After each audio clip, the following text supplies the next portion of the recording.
शुरुआत करते हैं हम आज पंचांग से। पंचांग का पहला भाग। सबसे पहले ये जानने की कोशिश करें हम कि पंचांग होता क्या है। तो जैसा कि हम जानते हैं कि पंचांग जो शब्द है खुद ही दो शब्दों से बना हुआ है। पहला हो गया पंच और दूसरा हो गया अंग। इसका मतलब हुआ कि 5 अंग, यानी कि 5 पार्ट्स। 5 अंगों से जो चीज़ बना हुआ है वो पंचांग है। अब पंचांग दिखाता क्या है? तो पंचांग समय को डिनोट करता है। कोई भी काल को हम समझेंगे पंचांग से, यानी पंचांग पूरा एक काल को बताएगा। जैसे कि हमारा नाम होता है, उसी तरह पंच काल का नाम बोल ले या उनकी संज्ञा बोल ले, वो है पंचांग। पंचांग में अब होते क्या, सिंस ये पंचांग है, ये चूंकि ये पंचांग ही है, तो 5 अंग हो गए। तो पांचों अंगों का नाम हम सबसे पहले जानते हैं कि 5 अंग होते क्या क्या है इसमें। तो पहला जो अंग होता है वो होता है वार। दूसरा जो होता है वो होता है तिथि। तीसरा जो होता है वो होता है करण। चौथा है नक्षत्र और पांचवा है योग। अब हम ये जानने की कोशिश करें कि इन पांचों चीजों में पांच क्या क्या होते हैं। मीन्स वार क्या है, तिथि क्या है, करण क्या है, नक्षत्र क्या है और योग क्या है। तो सबसे पहले आज जो हम चर्चा करेंगे सिर्फ वार की चर्चा करेंगे, और बाकी जो 4 बचे हैं वो आने वाले वीडियो में तैयार होगा। तो सबसे पहले जो है हम आज वार के बारे में बात करते हैं, और इसमें एक और चीज़ बात करेंगे कि वार तो हम सभी लोग जानते हैं, लेकिन वार का जो क्रमांक है, जो क्रम है, जो सीक्वेंस है, वो उसी तरह क्यों है, क्यों नहीं कोई और? क्या वार ऐसे ही नाम लिया गया है, क्या ऐसे ही नामांकन कर दिया गया है, या उसके पीछे कुछ तथ्य है? उस रोचक तथ्य को जानने के लिए, उस रहस्य को जानने के लिए हम आज इस वीडियो में आप लोगों के सामने इसको प्रस्तुत करेंगे कि वार का वो जो क्रम है, वो क्रम के पीछे क्या सिद्धांत है। उस सिद्धांत को हम जानेंगे और पता करेंगे कि कितनी खूबसूरती है हमारा जो वेद है। वेदों में कितना कुछ लिखा हुआ है, उसके पीछे कितनी रिसर्च यानी कितना अनुसंधान करके वो चीज़ जो है उन्होंने लिखा है। अब चलिए चलते हैं वार के बारे में चर्चा करते हैं। वार जैसा कि हम लोग सब लोग सुने ही हैं कि सोमवार से लेके रविवार तक, यानी मंडे टू लेके संडे, हम लोग मंडे ट्यूसडे ये सब, तो इन्हीं को हम वार कहते हैं। जैसे यदि हम संडे को पहला वार बोलेंगे यदि, तो वो हो गया रविवार। उसी तरह दूसरा जो हो गया वो हो गया सोमवार। इसी तरह करते हमें सातवां जो वार है वो शनिवार है। तो अब हम ये समझ सकते हैं कि 7 वार हैं, और सातों वार के जो हैं कोई न कोई स्वामी होंगे, यानी कि लॉर्ड्स होंगे। अब हमें यही जानना है कि सातों जो लॉर्ड्स हैं वो कौन कौन से हैं। तो ये बहुत ही सरल है, बहुत ही आसान है। नामों का जो नामांकन है वार का, वो उनके लॉर्डशिप पे ही नाम रखा हुआ है। जैसे कि हम रविवार बोलते हैं, यानी कि सूर्य, रवि जो हुए पर्यायवाची है सूर्य का, तो जो उसके स्वामी हुए वो खुद जो हैं वो रवि हैं। ठीक है। इसी इसी तरह जब हम समझेंगे कि सोम, यानी सोमवार के लॉर्ड्स कौन हुए, स्वामी कौन हुए, तो वो चंद्रमा हुए। इसी तरह मंगलवार यानी कि ट्यूसडे के जो स्वामी हुए वो मंगल ग्रह हुए। उसी तरह बुध यानी वेंसडे, बुधवार का जो हुए वो बुध हुए, मरकरी। इसी तरह बृहस्पतिवार के जो स्वामी हुए हुए गुरु यानी जुपिटर, या गुरु बृहस्पति बोले, जो देव गुरु थे वो हैं बृहस्पति, गुरुवार के स्वामी। छठे नंबर पे शुक्रवार आता है, यानी फ्राइडे आता है। फ्राइडे के जो स्वामी हैं, लॉर्ड हैं, वो शुक्र हैं। शुक्राचार्य जो दैत्यों के, दानवों के जो गुरु थे शुक्राचार्य, वो वीनस। इसी तरह सातवां जो हम क्रम में, इस क्रम में जो हमने आखिरी रखा है वो है शनिवार। तो शनिवार के जो स्वामी हैं वो शनि देव हैं, इनको सैटर्न भी बोलते हैं। अब हम, ये तो बहुत आसान है कि सातों वार हम डेली यूज करते हैं, हर दिन को यूज करते हैं इसी तरीके से, तो ये हमें याद रहता है। पर इसको हम ये नहीं समझ पाए कि क्यों ये क्रमांक जो है, जो ये सीक्वेंस है, Sunday Monday Tuesday Wednesday Thursday Friday, ये यही क्यों रहा। तो इस चीज़ को सबसे पहले तो, क्या ये सिर्फ ऐसे ही नाम दे दिया गया है? क्या आप जब हिंदी कैलेंडर जिसको हम लोग बोलते हैं और इंग्लिश कैलेंडर बोलते हैं, तो क्या दोनों कैलेंडर में ऐसे ही नाम दे दिया गया या उसके पीछे कुछ तथ्य है? अब इंग्लिश कैलेंडर का तो मुझे पता नहीं कि उन्होंने नाम क्यों दिया, लेकिन हमारा जो हिंदी कैलेंडर है, जो उसमें जो वारों का जो क्रमांक है, उसके पीछे एक रहस्य है, उसके पीछे एक तथ्य है। और वो तथ्य के बल पे, यानी उस फैक्ट्स के कारण ही नाम का नामांकन जो हुआ है, रविवार सोमवार मंगलवार बुधवार, वो उस तथ्यों के कारण हुआ है, ना कि ऐसे ही नामांकन कर दिया गया है। तो नामांकन की जो खूबी है, खूबसूरती जो है, वो हम समझ सकते हैं कि उसके पीछे तथ्य है, नामांकन ऐसे नहीं हुआ है। यदि ये हो सकता था कि इसका नामांकन हो सकता था, जैसे कि संडे हो सकता था, फिर सैटरडे आ सकता था, फिर वेंसडे आ सकता था, फिर फ्राइडे आ सकता, यानी कहने वाला पहले रविवार आ सकता था, फिर उसके बाद शनिवार आ जाता, फिर बुधवार आ जाता, फिर गुरुवार हो जाता, या फिर कोई भी सीक्वेंस, मतलब आप जितने भी इससे सीक्वेंस बना सकते हैं, वैसा क्यों नहीं हुआ। इसको हम लोग अच्छी तरह से इस वीडियो में ये समझेंगे कि आखिर ये क्रमांक जो है, ये क्रमांक ऐसा ही क्यों हुआ, उसके पीछे क्या रहस्य है। चलिए उसको समझते हैं। इसको समझने के लिए दो छोटी जो कॉन्सेप्ट्स हैं, या बोले दो छोटे तथ्य, उनको हमें जानना पड़ेगा, तभी हम आगे समझ पाएंगे।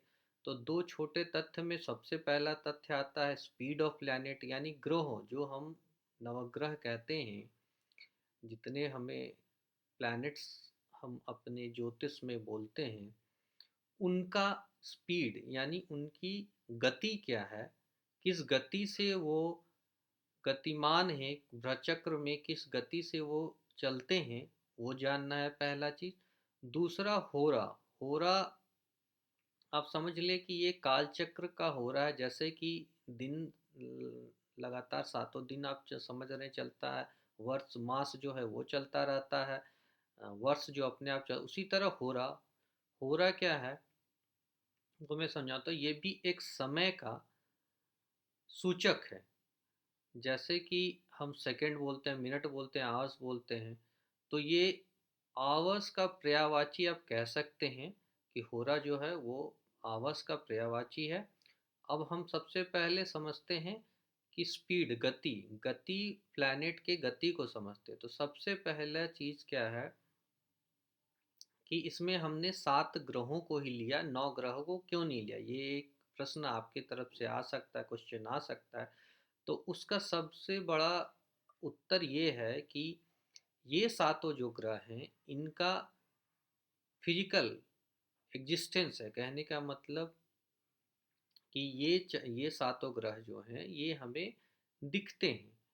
और जो राहु केतु, जो कि एक काल्पनिक बिंदु है, जो एक इमेजिनरी पॉइंट्स है, वो मैथमेटिकल कैलकुलेशन के लिए हमने उसे यूज किया है और उसका भी महत्व है, लेकिन वो एक इंटरसेक्शन पॉइंट है, वो एक इंटरसेक्शन पॉइंट है, उसको राहु केतु हम कहते हैं। तो राहु केतु को इसलिए हमने नहीं लिया, 7 दिन है, सातों हम लोग जो फिजिकल एग्जिस्टेंस वाले जितने भी ग्रह हैं उनको लिया है। अब उनकी स्पीड को हम समझते हैं, जैसे कि 7 ग्रह में यदि मान ले तो सूर्य आदि 7 ग्रह, यानी होंगे क्या, सूर्य, चंद्रमा, मंगल, बुध, गुरु, शुक्र और शनि। और अब इन सातों ग्रहों का हम स्पीड समझते हैं कि क्या स्पीड है। अब स्पीड के लिए हमने क्या लिया, हमने टाइम ट्रैवल यानी कि एक निश्चित दूरी को गति करने में, चलने में कितना समय लगता है, उससे हम स्पीड को समझते हैं। क्योंकि हमें सिर्फ चाहिए क्या, हमें चाहिए कि कौन सबसे तीव्र गति यानी कौन सबसे स्पीड में चलता है, कौन सबसे फास्ट चलता है, और कौन सबसे मंद गति यानी कौन सबसे स्लो चलता है। तो यहाँ हम समझते हैं, यहाँ रेफरेंस के लिए हमने क्या लिया है, रेफरेंस के लिए 30 डिग्री का एक एंगुलर स्पेस लिया है। टोटल यदि आप भ्रचक्र यानी पूरा एक सर्कल ब्रह्मांड जब एक चक्र लगाएंगे तो 360 डिग्री होगा। तो 360 डिग्री ना लेके मैंने 30 डिग्री लिया। 30 डिग्री क्यों लिया, उसके पीछे भी एक कारण है। वो कारण ये है कि एक राशि यानी जो जोडियाक साइन हम कहते हैं वो टोटल 12 होते हैं। एक जोडियाक साइन आप लोग जानते होंगे, एरीज से लेके पाइसिस यदि हिंदी में कहे उन्हें, तो हम मेष से मीन राशि तक जो है 12 जोडियाक साइन है या फिर 12 राशियां हैं। तो एक राशि का एंगुलर जो मान होता है, जो एंगुलर स्पेस होता है, वो 30 डिग्री का होता है। 360/12 करेंगे तो 30 डिग्री आएगा। उस 30 डिग्री को चलने में किसी भी ग्रह को कितना समय लगता है वो हम लेते हैं, और उसके अनुसार हम उसकी जो गति है वो निकाल लेंगे कि कौन सबसे तेज चलेगा, कौन सबसे धीमी गति से चलेगा। तो सबसे जो मंदगामी यानी सबसे जो धीमी गति से चलता है वो हमारा शनि हुआ, सैटर्न हुआ। उसे जो है 2.5 साल लगते हैं ये 30 डिग्री यानी एक राशि को चलने में, एक राशि को भोगने में उसे जो है 2.5 साल का समय लगता है। उसी तरह गुरु यानी जुपिटर, बृहस्पति जो है उन्हें 1 साल का समय लगता है। मार्स जो है उन्हें 45 दिन का समय लगता है। सूर्य जो है 30 दिन का समय लगता है। शुक्र यानी वीनस जो है 29 या 28 दिन में वो उतना ही 30 डिग्री को चल लेते हैं। मरकरी जो बुध हैं उन्हें 27 दिन लगता है, और जो चंद्रमा है जो सबसे तीव्र गति, उन्हें 2.25 दिन से 2.5 दिन का समय लगता है। तो यदि हम क्रमांक बनाए धीरे से लेके तेज चलने में यानी मंदगामी से लेके शीघ्रगामी ग्रह तक, तो ऊपर से नीचे यदि ऊपर रहा सबसे मंदगामी जो सबसे स्लो चलेगा, नीचे जो है सबसे तेज चलेगा, तो वो शनि से लेके चंद्रमा तक आएगा। क्रमांक ये याद रख ले कि रहेगा क्रमांक शनि, बृहस्पति, मंगल, सूर्य, शुक्र, बुध और चंद्रमा। ये 1 से लेके 7 तक आप ये कह सकते हैं। अब वारों का भी जो लॉर्ड रहा, जो लॉर्डशिप रहा, इसी के ऊपर होता है। ये भी हम सभी जानते हैं कि शनिवार यानी कि शनि हो गया उसके गुरु। तो आप इस टेबल में, इस चार्ट में देख सकते हैं कि सबके जो वीक डेज जो हैं वो लिखे हुए हैं सभी ग्रह के सामने। उनका स्पीड चलने का ऊपर से नीचे तक दिया हुआ है, उनका समय अंतराल दिया हुआ है। तो इससे हम ये मान सकते हैं कि शनि जो है सबसे धीमी और चंद्रमा जो सबसे स्पीड में चलते हैं। अब ये पैटर्न जो है, ये सीक्वेंस जो है, ये हमें याद करना है, क्योंकि इसी सीक्वेंस के ऊपर जो है जो हमारा जो वार का सीक्वेंस है, इस ये एक चीज हुआ। दूसरा चीज मैं आगे बताऊंगा, ये एक याद रखने की चीज है, इसे आप याद कर ले। अब हम ये तो समझ लिए कि शनि सबसे मंदगामी हो, चंद्रमा सबसे तीव्रगामी। अब हम चलते हैं दूसरा चीज जो है होरा।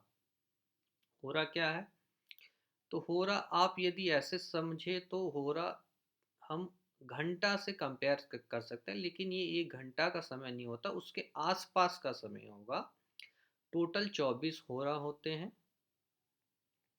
तो 24 होरा एक कंप्लीट दिन में यानी कि एक पूर्ण दिवस जो हो गया, उसमें 24 होरा होंगे। होरा कहाँ से कैलकुलेट करते हो, या तो आप सूर्योदय से लेके अगले सूर्योदय का, जो आज का सूर्योदय है वो कल के सूर्योदय तक का जो समय लेंगे उसमें 24 होरा होंगे। उस होरा में भी यदि हम दिन में, यानी दिन क्या हो गया कि जो सूर्योदय आज का हुआ और आज का सूर्यास्त जो हुआ, इस बीच का समय को हम, इस बीच के काल को हम कहेंगे दिनमान। तो दिनमान में यानी एक दिन में जो दिनमान का काल रहा, समय रहा, उसमें भी 12 हो गया। रात्रिमान, रात्रिमान क्या हुआ, सूर्यास्त से लेके अगले सूर्योदय तक, इसमें भी 12 यानी टोटल 12 + 12 तो ये हो गया 24। अब हम समझते हैं कि होरा और वार में क्या संबंध होता है। तो होरा और वार का जो संबंध है ये बहुत ही गहरा और रोचक संबंध है। तो कोई भी वार यानी रविवार यदि होगा तो पहला जो हो रहा होगा, पहला हो रहा का मतलब वो हो गया कि सूर्योदय के समय से स्टार्ट जो हो रहा होगा वो उस वार के स्वामी बोल ले या फिर उस होरा के स्वामी दोनों एक ही रहेंगे।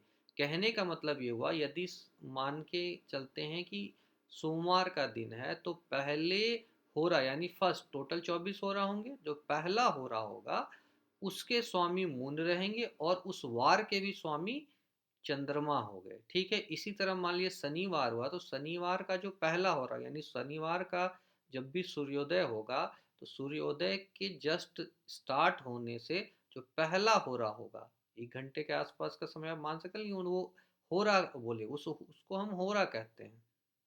तो उस पीरियड में उस समय काल का जो लॉर्ड होगा वो भी शनि होगा और उस दिन का जो लॉर्ड रहा वो भी शनि हुआ। तो यानी जिस दिन जिस वार जो वार स्टार्ट होगा वो अपने ही स्वामी से स्टार्ट होगा और उसके बाद जो है स्वामी का सीक्वेंस बनेगा।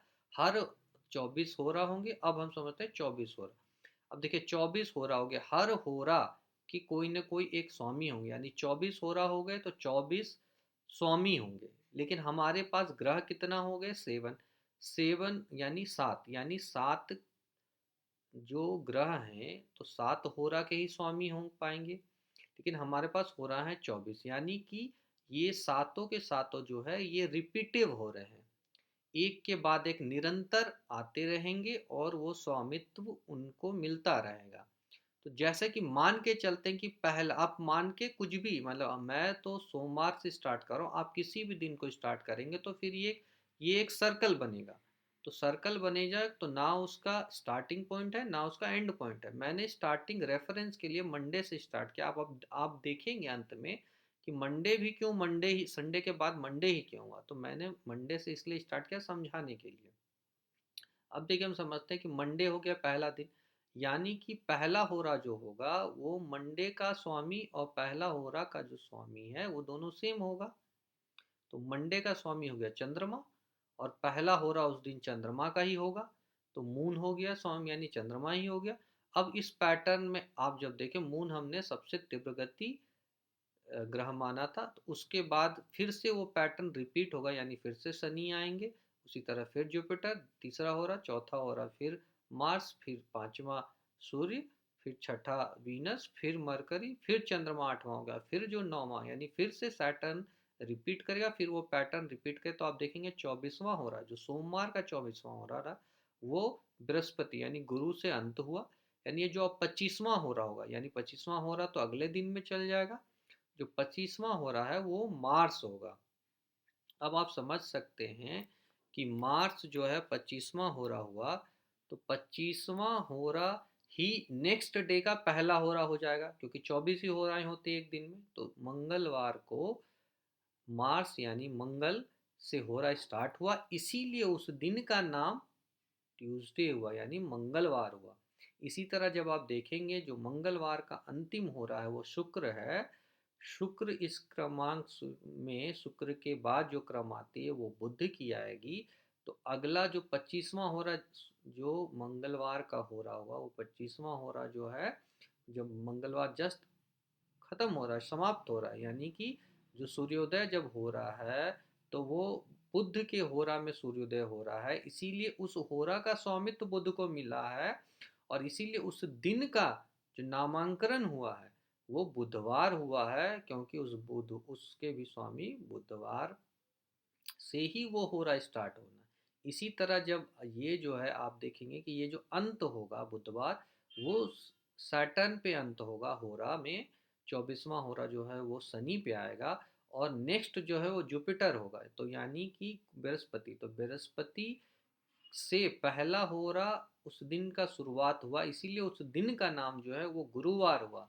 इसी तरह आप जब इस क्रमांक में देखेंगे तो जो गुरुवार का अंत हुआ वो सूर्य से अंत हुआ, तो नेक्स्ट जो है जो अगला दिन हुआ वो जो है शुक्रवार से होगा और उसी तरह जब शुक्रवार अंत होता है तो चंद्रमा पे जाके अंत होता है, यानी चंद्रमा के होरा में अंत होता है, तो अगला होरा जो होगा वो शनि पे होगा, इसलिए शनिवार हुआ। इसी तरह शनिवार जब अंत हुआ तो वो मार्स के होरा में समाप्त हुआ, तो अगला होरा जो हो रहा मार्स के बाद गति से हम देख रहे हैं, मार्स से जो गतिमान है वो सूर्य है, तो सूर्य के होरा नेक्स्ट स्टार्ट हुआ, नेक्स्ट डे का जो प्रातः काल हुआ वो सूर्य के होरा में स्टार्ट हुआ, इसीलिए सूर्य यानी रविवार उस दिन का शुरुआत हुआ। अब सूर्यवार अब देखेंगे तो रविवार को जो है अंतिम होरा जो है बुध का हुआ, और उसके बाद चंद्रमा आता है, यानी कि अगला जो सूर्योदय होगा वो चंद्रमा का होगा, यानी अगला दिन मंडे यानी सोमवार ही होगा। तो इस ये देखें कि एक साइकिल, आप कहीं से भी स्टार्ट करेंगे इस चीज को, तो ये साइकिल में यानी कि ये क्रम में एक सर्कल में घूमता जा रहा है, ये कालचक्र जो है ये चलता जा रहा है, और स्वामित्व एक के बाद दूसरे को मिलता जा रहा है। तो इस स्वामित्व के कारण ही उस दिन का वो नामांकन हुआ है, ना कि किसी और कारण से। तो आप समझ सकते हैं कि ये नामांकन जो मैंने पहले इस शुरुआत वीडियो में बोला था कि इसका नामांकन इस कारण से हुआ है, इसमें ग्रहों की गति और होरा दोनों को हमने मिलाया है, और इस कारण से हमें ये जो है ये क्रमांक मिला है। तो अब हम बहुत ही आसानी से इस बात को समझ पाए कि आखिर यही क्रमांक क्यों हुआ, कोई और क्रमांक क्यों नहीं हुआ, इसके पीछे के जो रहस्य हैं वो हमने समझा। अब हम इस वीडियो से क्या सीखे, तो सबसे पहले हमने पंचांग सीखा, पंचांग के कितने अंग होते हैं, और आज जो पहला अंग है पंचांग का वार सीखा कि वार कितने हैं, 7 वार हैं, और उसका सीक्वेंस क्या है, और वो सीक्वेंस क्यों है, उसके पीछे क्या तथ्य है उसको हमने जाना। और मैं आशा करता हूँ कि आप लोग बहुत ही अच्छी तरीके से इसको सीखे होंगे, और कोई भी यदि आपको दिक्कत है, परेशानी है, तो आप कमेंट कर सकते हैं। इसके लिए बहुत बहुत धन्यवाद। आगे जो है हम दूसरा पार्ट यानी होरा का दूसरा पार्ट लेके आएंगे, वह है तिथि, और इसी के और आगे सारे जो हैं पार्ट्स वो हम कंप्लीट करेंगे। धन्यवाद आप लोगों का।